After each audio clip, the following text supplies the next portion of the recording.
दोस्तों Vodafone idea की बात करें तो यहाँ पे कंपनी ने अपनी ईजीएम बुलाई है। और इस एक्स्ट्रा ऑर्डिनरी जनरल मीटिंग के पीछे की वजह यह है कि कंपनी कुछ रिजोल्यूशन पास करने चाहते हैं प्रमोटर ग्रुप से। जो यहाँ पे इक्विटी जारी की जा रही है उसको लेकर शेयर होल्डर की रजामंदी लेनी है। तो इसको लेकर अपडेट है। अब यहाँ पे कुछ नई अपॉइंटमेंट भी हुई है। एक अपॉइंटमेंट किसकी हुई है उसको भी समझने की कोशिश करेंगे।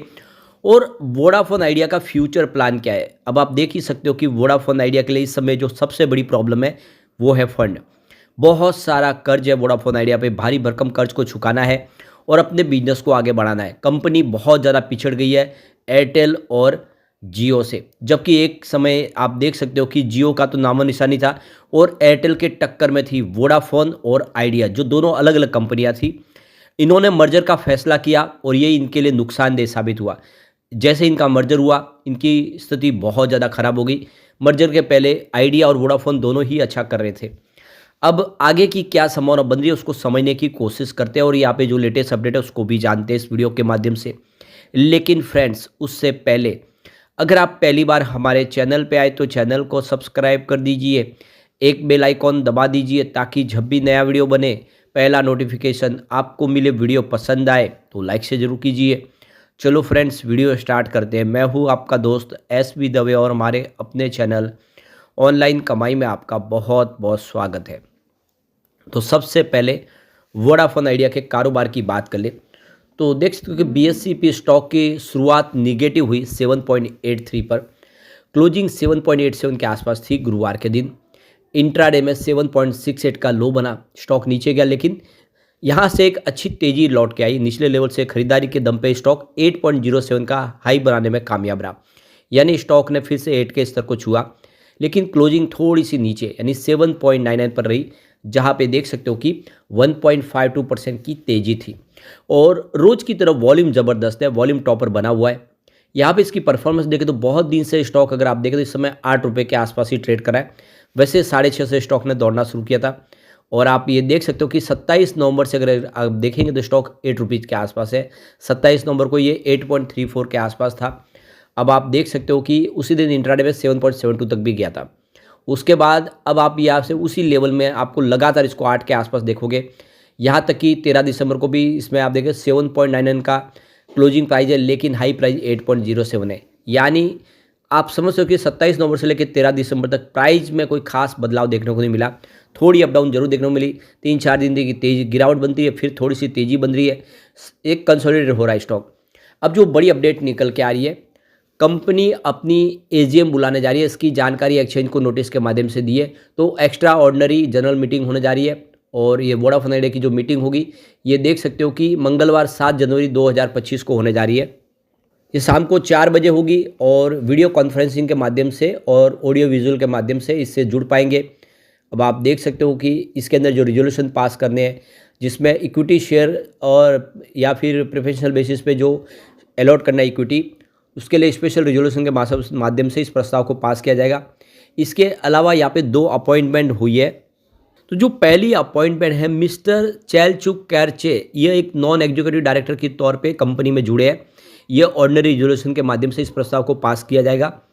और दूसरी जो अपॉइंटमेंट है वो मिस्टर सुनिर्मल तालुकदार, ये इंडिपेंडेंट डायरेक्टर होंगे कंपनी के, स्पेशल रेजोल्यूशन के माध्यम से इस प्रस्ताव को पास किया जाएगा। तो इसके लिए शेयर होल्डर भी अपनी तरफ से राय रखेंगे, उनकी वोटिंग राइट के माध्यम से ही ये प्रस्ताव पास होंगे। तो ई वोटिंग EGM के लिए जो शुरू होगी उसमें आप देख सकते हो कि डेट जो रखेंगे फ्राइडे 3 जनवरी 2025 सुबह 9 बजे और ये खत्म होगी 6 जनवरी 2025 शाम को 5 बजे। तो इस डेट के दौरान आप भी अगर शेयर होल्डर है वोडाफोन आइडिया के तो आपके पास मौका है, आप इस प्रस्ताव को पास कर सकते हैं या इसके खिलाफ भी वोट कर सकते हैं। दूसरे प्रस्ताव के यहाँ पे जो पास होने हैं उसमें आप देख दो कि इक्विटी जारी करनी है प्रमोटर ग्रुप से, तो जिसमें आप देखो कि omega telecom holdings private limited ये भी प्रमोटर ग्रुप से है। इनको इक्विटी जारी की जाएगी करीब 113 करोड़ 47,51,773 इक्विटी, जिसकी फेस वैल्यू 10 रुपीज़ है। इसके अलावा उषा मार्टिन टेलीमेट्रिक्स लिमिटेड ये भी प्रमोटर ग्रुप से है और इनको 62 करोड़ 5,67,375 इक्विटी जारी की जाएगी, जिसकी फेस वैल्यू 10 रुपीज़ है। तो ये प्रस्ताव भी आप देख सकते हो कि पास करने हैं। तो 2000 करोड़ रुपीज़ की फंड रेजिंग की जा गई है। वो ये प्रमोटर ने पैसे लगाए हैं, प्रमोटर ग्रुप से ये दोनों कंपनियां ओमेगा है और आप देख सकते हो उषा मार्टिन। तो इनको अब यहाँ पे इक्विटी शेयर जारी करने जा रहे हैं। उसके बदले में गौर करने वाली बात है कि ये जो शेयर इनको जारी किए जा रहे हैं इक्विटी, वो 11 रुपीज़ की प्राइस से दिए जा रहे हैं, यानी करंट प्राइस 8 रुपये उससे काफ़ी ऊपर। इससे एक बात समझ में आ रही है कि प्रमोटर भी ये जानते हैं कि उनके शेयर की प्राइस 11 रुपीज़ कम से कम होनी चाहिए, तभी वो इस लेवल पे खरीदारी कर रहे हैं। तो ये उस हिसाब से देखें तो प्राइस में एक लग रहा है कि काफ़ी कम प्राइस में स्टॉक है। अब जो बड़ी अपडेट और ये निकल के आ रही है कि आने वाले 3 सालों में वोडाफोन आइडिया अपने बिजनेस को तेज़ी से आगे बढ़ाने के लिए 55,000 करोड़ का खर्च करेगी और इस बड़ी रकम के माध्यम से वो 4G नेटवर्क को पूरी तरह से इस्टेब्लिश करेंगे और 5G नेटवर्क भी अपनी जो कवरेज क्षमता है उसको बढ़ाएंगे। तो ये बहुत बड़ा फैसला है, काफ़ी बड़ी रकम लगने वाली है। इससे एक बात तो समझ में आ रही है कि वोडाफोन आइडिया फिलहाल हथियार डालने को तैयार नहीं है, मैनेजमेंट कोशिश पूरी कर रहा है। तो कंपनी का कहना है कि हम अपनी क्षमता को बढ़ाएंगे और इसमें बड़ा निवेश करेंगे।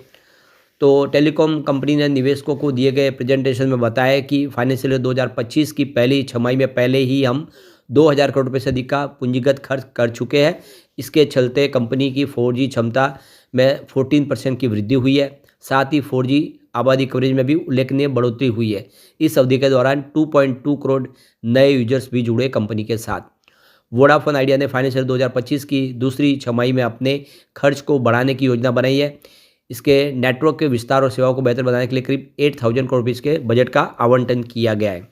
यहाँ पे कंपनी ने मोबाइल टैरिफ बढ़ोतरी की भी संभावना का संकेत दिया, यानी अभी आने वाले समय यहाँ पे और टैरिफ बढ़ सकता है। कंपनी ने कहा कि बेहतर रिटर्न सुनिश्चित करने और भविष्य के निवेश को फंडिंग मुहैया कराने के लिए कीमतों में बढ़ोतरी जरूरी है। वोडाफोन आइडिया ने हाल में ही जुलाई महीने में अपनी टैरिफ प्लान में बढ़ोतरी की थी।